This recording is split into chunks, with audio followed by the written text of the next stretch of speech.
So Alex Bowman moves from 5th up to the front row alongside Joey Logano, and that's how they'll start. Green flag at Talladega.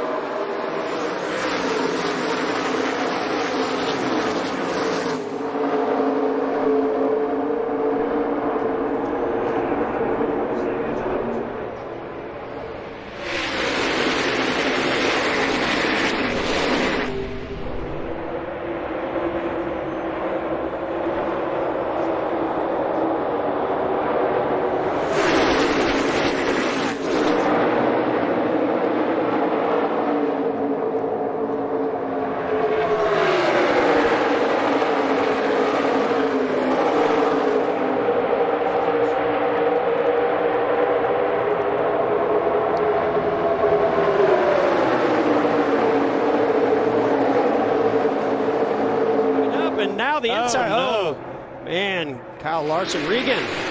Well, Jeff, to update Kyle Larson's situation, you see the engine right there. He came on the radio, said it is blowing up. But when they came down pit road the first time, there is a sheet of metal that was in between the radiator and where the air comes into the race car. Looks like that may have got left in there over transportation. Wow. I've seen that on a dirt program. You know, we've done that. You use the shield to help warm the cars up, so it doesn't get any air in it. You're trying to get some temperature and oil and things like that. If you forget to take that out, that's exactly. In the distance, down on the inside, Joey Gase is about to have a big problem. Yeah, you can see he drops out of that outside lane because he clearly has either a tire going down or some kind of a failure, and that car starts to spin around. Pretty amazing that Corey LaJoie didn't make contact, or any of the other drivers that were behind him. Now, Gase not driving his usual 53. That is a Davey Allison tribute paint scheme. He chose the right. Oh, he's wrecking. Joey Logano. Logano. And Keselowski is in it.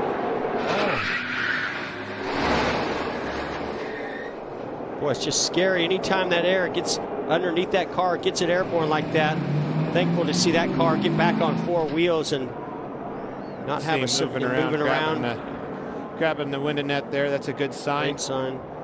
Look how it almost peeled that roof back. Oh, heavy damage to Ricky Stenhouse, who had a fast car today. We talk about how aggressive some of these guys get at the end of these stages.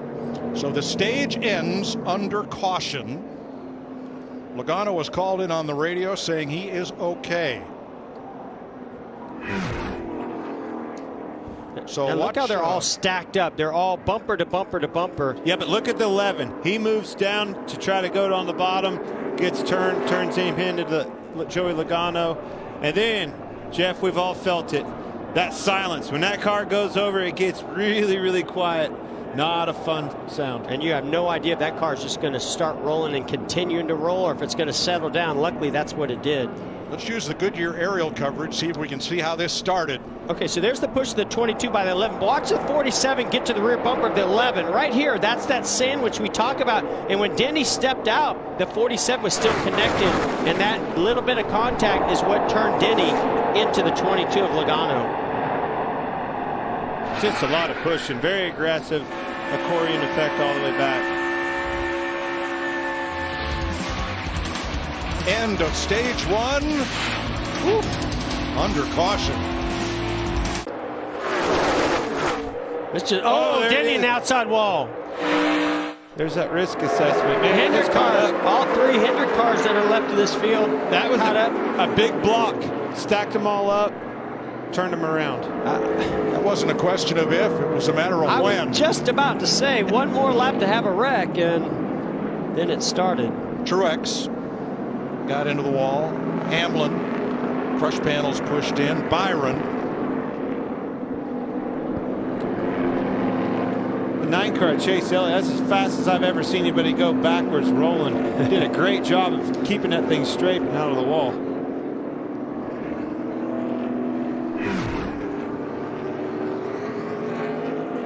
See this big run on the top, yeah. And watch this block of Brad. Wait, oh boy, yeah. So Denny's teammate Truex was trying to push him, but when Brad moved up in that outside lane, then that stacked up Denny, and he had to move left to right, and then that's when the rear bumper of the on Denny hooked the front bumper of Truex. That's what You see right there, it turns Denny into that outside lane. Or outside wall. William Byron down into his teammate Alex Bowman. And below him was Chase Elliott. Out the window, make sure those guys know you're pitting.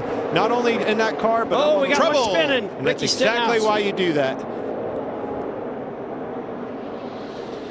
Now we stay green as Stenhouse works it to pit road. Fans on their feet. It's credit one overtime.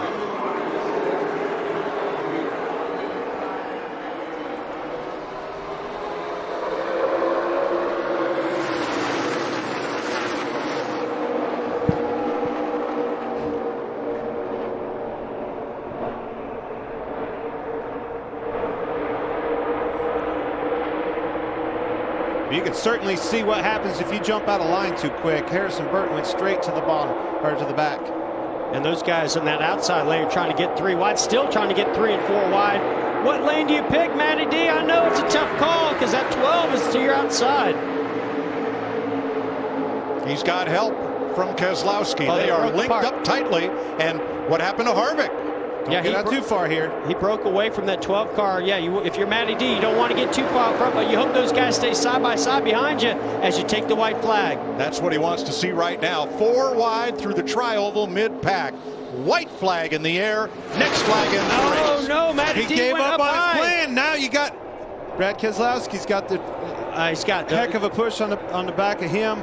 The man with the plan, Brad Keselowski, has Michael McDowell in tow. And then Kevin Harvick. Here comes a big run from the 8. Tyler Reddick's. Oh, but he's not going to push the 12 there. That's going to do it for Brad Keselowski on that inside lane. I'm not saying he's got the win. Now the 34 and the 4 got to get lined up. Look at Eric Jones. Mile and a half to go. Talked about right there. That Jones boy up into 4th. Kevin Harvick with a run. Chris Buescher back there. He's wrecking. He's in the wall. Big run. 17 in the wall, McDowell. but here they come. What's McDowell going to do? Down to the finish. 1 car turn in the fence. Keselowski the leader. To the outside comes McDowell, and Brad Keselowski wins Talladega as 1 car goes sliding, spinning, then slamming into the inside wall. Man, that was wild. Looks like a left rear tire went down on Eric Jones. Big impact with the left front of Chastain into that safer barrier past the start-finish line. Hello, everybody. Especially you, Coleman, did a hell of a job right here. Yes, you did, brother. That was awesome. Great job, man. 35th career win for Keselowski. He won at Richmond last fall. First one of the season, another different winner. I had a chance to go and do an interview with him this week leading into this race and just pick his brain a little bit on his process, his thoughts of this. It's unbelievable how it just played out almost exactly the way that man said. All right, we got a lot to unpack here. Turn 3. Well, I mean, they're wrecking behind. You get see that Chris Buescher gets in the wall, but a big run was coming from a push from William Byron to the 34 McDowell as they're still spinning and wrecking into the wall. Eric Jones. But the race was not over. The caution was not out.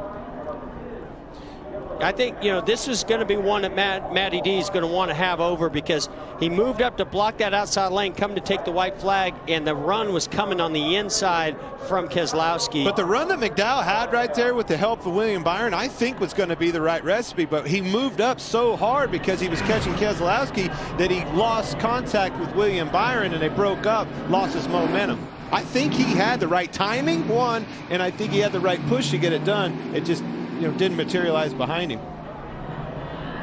So let's show you how that pack of Fords came undone. And again, your spotter's giving you all this information and trying to tell you where the run is coming. And Matt feels like, okay, that outside lane is coming. Here's Chris Buescher who's going to go push the 12. So that's what Matty D did to try to block that. Unfortunately, the bigger run was coming from Michael McDowell to the rear bumper of Brad Keselowski. And it happened in the blink of an eye. All that materialized in the back with McDowell at the same time that run was coming on the outside. Hey, and it's a split decision. Do I go up and block that run like he's saying is coming, or do I stay with what I know is coming with Brad Keselowski? Unfortunately, just made the wrong decision. For more great NASCAR on Fox content, subscribe to our channel. It's somewhere right around here.